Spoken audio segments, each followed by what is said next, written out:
कहानी शुरू होती है और हमें दिखाया जाता है एक शहर जहां पर लगातार बहुत से इंसानों की मौत हो रही थी। जब डॉक्टर उनका पोस्टमार्टम करते हैं तो उन्हें पता चलता है कि जैसे इन इंसानों का दिल किसी ने निकाल लिया हो। पूरा शहर बहुत ज्यादा खौफजदा था क्योंकि 30 लोगों की मौत हो चुकी थी और आज से 30 साल पहले भी ऐसा ही हुआ था। लोगों का कहना था कि शायद दोबारा से मौत का साया वापस आ गया है जो लोगों को ऐसे मार रहा है। इस शहर में हम एक आदमी को देखते हैं जिसका नाम फ्रैंक था। उसकी बीवी की कार एक्सीडेंट में मौत हो गई थी। उस कार में फ्रैंक भी था, मगर उस हादसे के बाद फ्रैंक की जिंदगी पूरी तरह बदल चुकी थी। उस हादसे के बाद फ्रैंक अब मरे हुए लोगों को देख सकता था। ऐसे ही 3 आत्माओं से उसकी दोस्ती भी हो जाती है। अपनी बीवी की मौत के बाद फ्रैंक ने अपना काम छोड़ दिया था और वो उन लोगों की मदद करता था जिनके घरों में भूत प्रेत का साया होता था। इस काम के बदले में वो उनसे पैसे लेता था। एक दिन जब फ्रैंक जा रहा था तो उसका ध्यान भटक जाता है। वो एक आदमी के बाग को खराब कर देता है, पर वो उस आदमी को अपना कार्ड देकर कहता है कि मैं जल्दी तुम्हारा नुकसान भर दूंगा। उस आदमी की बीवी का नाम लूसी था, जिनके लॉन बाग को फ्रैंक ने खराब किया था और वो एक डॉक्टर फिजिशियन थी। लूसी एक घर में आती है जिसकी मालकिन एक बुढ़ी औरत थी। उसकी बेटी का हाथ सब्जी काटते हुए जख्मी हो गया था, इसलिए लूसी उसके घर में उसकी बेटी की मरहम पट्टी करने आई थी। लूसी कहती है कि जख्म बहुत गहरा है, आपको अपनी बेटी को हॉस्पिटल लेकर जाना होगा। पर वो बुढ़ी औरत कहती है, नहीं, मेरी बेटी कभी भी घर से बाहर नहीं गई और तुम्हारा काम हो चुका है, तुम जा सकती हो। पर लूसी जाते हुए बुढ़ी औरत की बेटी की गर्दन पर कुछ निशान देखती है और पूछती है कि तुम्हारे साथ ये किसने किया, बताओ मुझे। पर वो कुछ नहीं बताती और वो बुढ़ी औरत उसको अपने घर से जाने का कहती है। खैर, अब लूसी अपने घर आ गई थी। रात को जब वो अपने हस्बैंड के साथ घर पर थी तभी सब कुछ अजीब होने लगता है। उसका बेड हवा में उड़ रहा था और घर की भी सारी चीजें हिलना शुरू हो जाती हैं। लूसी उसको देखकर समझ गई थी कि उसके घर में किसी भूत का साया है। अब ये कॉल करके फ्रैंक को बुलाती है। वो आकर कहता है कि मुझे तो ऐसा लग रहा है कि तुम्हारे घर में बहुत ही खतरनाक भूत का साया है, लेकिन मैं इस भूत को बड़ी आसानी से निकाल दूंगा और इसकी मेरी फीस है। पर तुम फिक्र नहीं करो, मैं तुमसे फीस भी नहीं लूंगा और जो मुझसे तुम्हारा लॉन खराब हुआ था उसके बदले मैं तुम्हारा ये काम कर दूंगा। मगर जब वो यहाँ पर लूसी के हस्बैंड से बात कर रहा था तो उसके माथे पर वो 37 नंबर लिखा हुआ देखता है। फ्रैंक उससे पूछता है कि तुम्हारे माथे पर ये कैसा नंबर है, पर वो उसको कुछ नहीं बताता और घर से जाने का कहता है। तभी लूसी के घर पर एक साया उभरता है। उधर दूसरी तरफ हमें पता चलता है कि फ्रैंक ने जानबूझकर उन आत्माओं को लूसी के घर पर भेजा था जो उसके दोस्त थे, ताकि उसे उसका नुकसान ना भरना पड़े जो उसने सुबह उसके घर पर किया था। अगले दिन फ्रैंक जब जा रहा था तो अपनी तरफ आता हुआ लूसी के हस्बैंड को देखता है, पर वो असल नहीं था, वो तो सिर्फ उसकी आत्मा थी। वो आकर फ्रैंक से टकरा जाता है जिससे दोनों गिर गए थे। वो कहता है, फ्रैंक मुझे बचा लो, वो लोग मुझे दफनाने वाले हैं। फ्रैंक कहता है, जाहिर है तुम मर चुके हो तो वो लोग तुम्हें दफनाएंगे ही। फ्रैंक उस जगह पर जाता है जहाँ पर सब लूसी के हस्बैंड को दफना रहे थे। लूसी फ्रैंक के पास आती है और उससे कहती है, क्या तुम मेरे हस्बैंड की आत्मा को देख सकते हो? अब ये दोनों एक होटल में जाते हैं जहाँ पर लूसी फ्रैंक से कहती है कि तुम मेरे हस्बैंड की आत्मा से पूछो कि उसने मेरे पैसे कहाँ पर रखे हैं। फ्रैंक जब उससे पूछता है तो उसे पता चलता है कि लूसी के हस्बैंड ने वो पैसे गलत काम में लगा दिए थे। लूसी जब ये सुनती है तो फ्रैंक को बताती है कि मैं और मेरा हस्बैंड, हम दोनों एक दूसरे के लिए बिल्कुल भी ईमानदार नहीं थे, हमारी शादी एक अच्छी शादी नहीं थी। जब ये सब बातें फ्रैंक सुन रहा था तो वो अपना हाथ लूसी के हाथ पर रख देता है जिससे उसके हस्बैंड को जेलसी होती है। उसे बहुत गुस्सा आता है। वो वहाँ पर पड़ा गिलास फ्रैंक के कपड़ों पर गिरा देता है। फ्रैंक के कपड़े अब खराब हो गए थे। जब ये बाथरूम में खुद को साफ करने जाता है तो उधर ही एक आदमी देखता है जिसके माथे पर 38 नंबर लिखा हुआ था, जैसा पहले लूसी के हस्बैंड के माथे पर लिखा था 37। तो फ्रैंक को ये देखकर ऐसा लगता है कि यहाँ पर कुछ तो गड़बड़ है। वो इधर उधर देखने लगता है। इसे लग रहा था कि शायद इधर कोई आत्मा है। तभी उधर अचानक से शीशे में से एक काला साया निकल कर आता है। वो उसी आदमी के दिल के अंदर हाथ डालकर जिसके माथे पर 38 नंबर लिखा हुआ था उसका दिल निकाल लेता है। फ्रैंक भी छुपकर ये सब देख रहा था। वो आदमी जो मर चुका था उसकी आत्मा बाहर आती है। उसके सामने एक दूसरी दुनिया का दरवाजा खुलता है। उसकी आत्मा उसके अंदर चली जाती है। दूसरी तरफ फ्रैंक भी उस काले साए का पीछा करने की कोशिश कर रहा था। वो ये समझ गया था कि जितने भी लोगों की मौत हुई है वो इस काले साए की वजह से ही है, पर वो उसको नहीं पकड़ पाता। उधर लूसी को पुलिस स्टेशन में लाया जाता है क्योंकि पुलिस को अब फ्रैंक पर शक हो रहा था। उन्हें लग रहा था कि जितने भी लोग मरे हैं सबके पीछे फ्रैंक का हाथ है, क्योंकि उस जगह पर फ्रैंक भी मौजूद था। इसीलिए वो लूसी को बुलाकर सारी बात पूछते हैं। वहाँ पर एक FBI का एजेंट था। वो लूसी को कहानी बताता है। कहता है कि जब फ्रैंक अपना घर बना रहा था तो इसी बीच उसकी अपनी बीवी के साथ लड़ाई हो गई। वो अपनी कार में दोनों जा रहे थे, उनका एक्सीडेंट हो गया। उसकी बीवी के माथे पर 13 नंबर लिखा हुआ था। फ्रैंक हमेशा अपने साथ एक चाकू रखता था जो हमें आज तक नहीं मिला, और जब एक्सीडेंट के 2 घंटे के बाद हम फ्रैंक से मिले तो उसने हमें बताया कि उसे कुछ याद नहीं कि उसके साथ क्या हुआ था। दूसरी तरफ फ्रैंक जो बेचारा काफी परेशान अपनी गाड़ी में बैठा था, तभी वो आसमान से एक रोशनी आती देखता है। ये वो रोशनी थी जो आत्माओं को दूसरी दुनिया में लेकर जाती थी। फ्रैंक समझ गया था कि उस जगह पर कोई मरा है। जब ये जाकर देखता है तो अंदर एक लड़का मर गया था। ये उसे देखकर समझ जाता है कि इसको भी उसी काले साए ने मारा होगा जो किसी को भी नजर नहीं आ रहा, क्योंकि उधर फ्रैंक जब उस लड़के की आत्मा देखता है तो उसके माथे पर भी 39 नंबर लिखा हुआ था। यानी कि इसका मतलब ये था कि आज तक वो साया 39 लोगों को मार चुका था। जब फ्रैंक यहाँ से जा रहा था तो वो वहाँ पर एक लेडी के माथे पर 40 नंबर लिखा हुआ देखता है। फ्रैंक समझ गया था कि अगली बारी इस लेडी की है। जब ये उसके पास जाता है तो वो लेडी से कहती है तुम्हारे लिए यहाँ पर कोई पैसा नहीं है। तभी उधर पुलिस भी आ जाती है और गन दिखाकर फ्रैंक को गिरफ्तार कर लेती है, क्योंकि जब पहले बाथरूम में आदमी मरा था उधर भी फ्रैंक था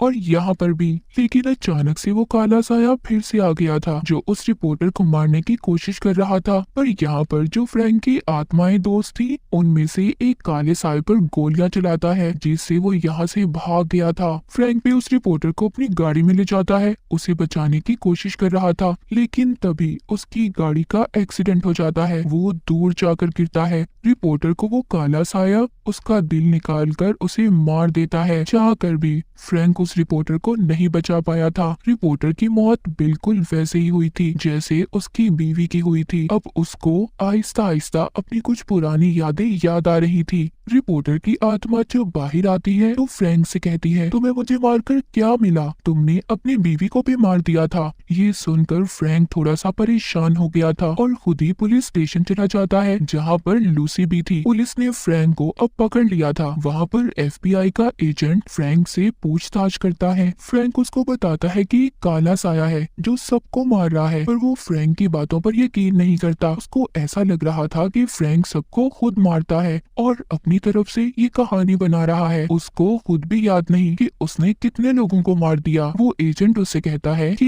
ये सिर्फ तुम्हारा भ्रम है, एक ख्याल है, ऐसा कुछ नहीं है। और जो आत्माएं तुम देखते हो वो सच नहीं है, वो सिर्फ तुम्हारे दिमाग का एक ख्याल है। अब फ्रैंक को भी एजेंट की बातों पर यकीन होने लगा था, क्योंकि जब आत्माएं जो उसकी दोस्त थी उसके पास आती हैं, फ्रैंक अब उन्हें नहीं देख पा रहा था। उसे अब ऐसा लगने लगा था जो भी एजेंट ने कहा सब सच है। वही दूसरी तरफ लूसी फ्रैंक के घर जाती है जहाँ पर वो रिकॉर्डेड मैसेज सुनती है जिसमें एक औरत बता रही थी कि मेरी बेटी पैट्रिशिया एक शैतान के कब्जे में है और उसी ने उसे यहाँ की दुनिया में बुलाया है। मुझे आपकी मदद की जरूरत है। दरअसल पैट्रिशिया उसी बुरी औरत की बेटी थी जिसके घर लूसी पहले भी गई थी। लूसी को ऐसा लग रहा था कि पैट्रिशिया की मॉम की दिमागी हालत ठीक नहीं है और उसने जो उसकी गर्दन पर निशान देखे थे उसके बारे में भी वो सोच रही थी कि उसकी मॉम ने ही उसे दिए होंगे। लूसी अब पैट्रिशिया के घर जाती है जहाँ पर उसकी मॉम नहीं थी। लूसी उससे कहती है कि तुम्हारी मॉम की दिमागी हालत ठीक नहीं है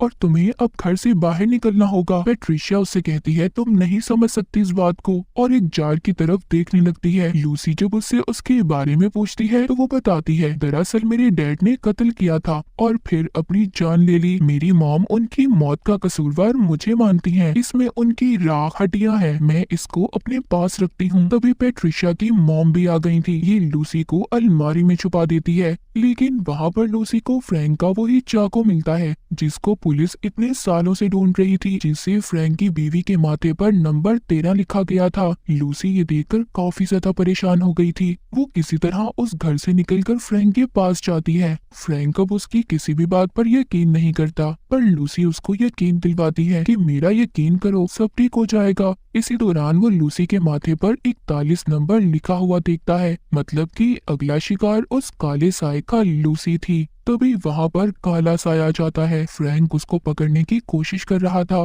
पर वो उसको नहीं पकड़ पाता। जब वो साया लूसी के दिल में हाथ डालता है, तभी वहाँ फ्रैंक के दोस्तों की आत्माएं आ जाती हैं और साय को धकेल कर अपने साथ ले जाती हैं। पर एक बार फिर वो काला साया लूसी पर हमला करता है, लेकिन किसी तरह अब लूसी और फ्रैंक जेल से निकल आए थे। फ्रैंक किसी भी तरह लूसी को बचाना चाहता था, क्योंकि वो उससे प्यार भी करने लगा था। फ्रैंक खुद को मारना चाहता था ताकि उसकी आत्मा उसके जिस्म से अलग हो जाए और वो उस काले साए का मुकाबला कर सके। लेकिन इससे पहले गोली चलाकर वो अपनी जान लेता, लूसी उसको रोक लेती है और उसे कहती है एक और रास्ता भी है, क्योंकि लूसी डॉक्टर थी और वो बहुत कुछ जानती थी। वो फ्रैंक से कहती है हम हाइपोथेरेमिया का इस्तेमाल करेंगे। इसमें ऐसा होता है कि इंसान को एक ड्रग वाला इंजेक्शन लगाया जाता है, जिससे कुछ देर के लिए इंसान की धड़कन रुक जाती है और इससे पहले तुम पूरी तरह से मर जाओ, मैं तुम्हें बिजली के झटके दूंगी जिससे तुम वापस से जिंदा हो जाओगी। ये ऐसा ही करते हैं। ये अब इस काम को शुरू करते हैं, पर इसके लिए फ्रैंक के पास सिर्फ 20 मिनट होंगे। अगर हमें देर हो गई तो फ्रैंक तुम हमेशा के लिए मर जाओगे। अब ये सब करने के लिए फ्रैंक को एक कमरे में रखा जाता है जो काफी ठंडा था, क्योंकि इस काम के लिए इंसान के पूरे जिस्म को बर्फ में जमाया जाता है। तभी वहाँ पर FBI का एजेंट भी आ गया था, जो नहीं चाहता था कि फ्रैंक उस कमरे से बाहर आए। तभी एजेंट आकर लूसी को अपने साथ ले जाता है। फ्रैंक की आत्मा भी बाहर आ चुकी थी। फ्रैंक की आत्मा जानती थी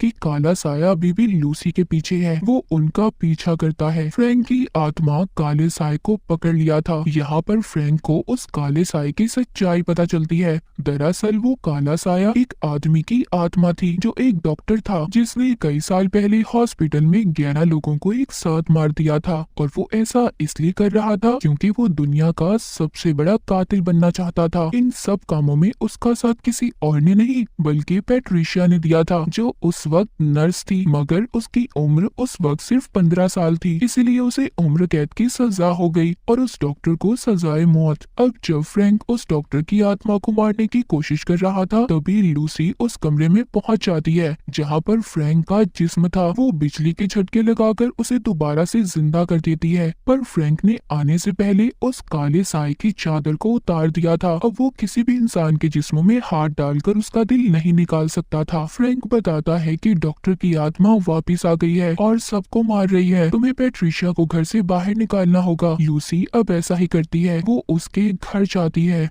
और पैट्रिशिया को अपने साथ बाहर जाने का कहती है, पर उसकी मॉम ने मना कर दिया था। वो कहती है पैट्रिशिया कहीं पर भी नहीं जाएगी। लूसी उससे कहती है कि फ्रैंक का चाकू तुम्हारी अलमारी में क्या कर रहा था। तभी ये सुनकर पैट्रिशिया की मॉम अपने कमरे में जाती है और तभी पैट्रिशिया भी पीछे जाती है। थोड़ी देर बाद पैट्रिशिया वापस आ गई थी। कहती है मॉम मान गई है, मैं पुलिस के पास जाने के लिए तैयार हूँ। पर एकदम से पैट्रिशिया का बर्ताव बदल जाता है। वहाँ पर डॉक्टर की आत्मा आ गई थी। पैट्रिशिया उसको महसूस कर रही थी, क्योंकि वो डॉक्टर से प्यार करती थी। डॉक्टर अब खुद तो लूसी को नहीं मार सकता था। वो पैट्रिशिया से कहता है तुम्हें लूसी को मारना होगा, हमें सबसे ज्यादा खून करने का रिकॉर्ड बनाना है। तभी पैट्रिशिया उससे कहती है मैं अपना कोट पहन कर आती हूँ। दरअसल वो चाकू लेने गई थी, जो अब लूसी को मारना चाहती थी। तभी लूसी देखती है पैट्रिशिया ने अपनी मॉम को भी मार दिया था और उस पर हमला करने की कोशिश कर रही थी, लेकिन वहाँ पर अब फ्रैंक भी आ चुका था। पैट्रिशिया इन दोनों को बंदूक से मारने की कोशिश करती है। डॉक्टर की आत्मा एक तस्वीर में जाकर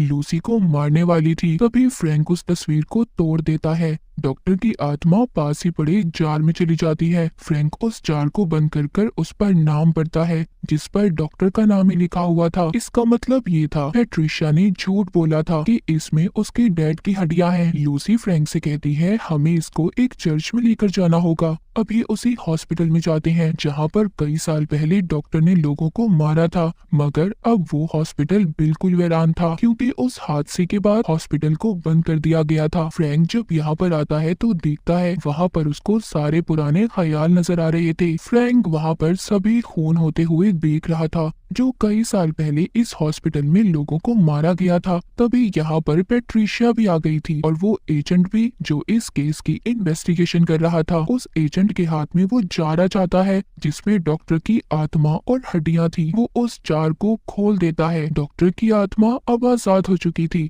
वो फ्रैंक को भी मारना चाहता था। तभी उधर पेट्रिशिया आ जाती है जो फ्रैंक को मारने वाली थी, लेकिन फ्रैंक जानबूझकर नीचे गिर जाता है और गोली एजेंट को लग जाती है जिससे एजेंट की वहीं पर मौत हो गई थी। यहाँ पर फ्रैंक को अपनी मरी हुई बीवी का ख्याल आ रहा था जब उसको पेट्रिशिया और डॉक्टर की आत्मा ने मिलकर मारा था, जो चाहकर भी फ्रैंक कभी याद नहीं कर पाया था। फ्रैंक नीचे गिरने की वजह से काफी जख्मी हो गया था। यहाँ पर पेट्रिशिया और डॉक्टर की आत्मा भी आ गए थे। पेट्रिशिया फ्रैंक पर गोली चलाने वाली थी मगर बंदूक में गोलियां खत्म हो जाती हैं, इसीलिए पेट्रिशिया उसका गला दबाकर उसे मार देती है। लूसी चाहकर भी फ्रैंक की मदद नहीं कर पा रही थी क्योंकि उसको डॉक्टर की आत्मा ने पकड़ा हुआ था। लूसी फ्रैंक को नहीं बचा पाती। पेट्रिशिया ने उसे मार दिया था। अब वो लूसी को मारने आती है। तभी वहाँ पर फ्रैंक की आत्मा आकर उसे पकड़कर अपने साथ दूसरी दुनिया में ले गई थी और डॉक्टर की आत्मा से कहती है, अगर तुम पेट्रिशिया को बचाना चाहते हो तो आओ इसे बचा लो। वो भी उनके पीछे जाता है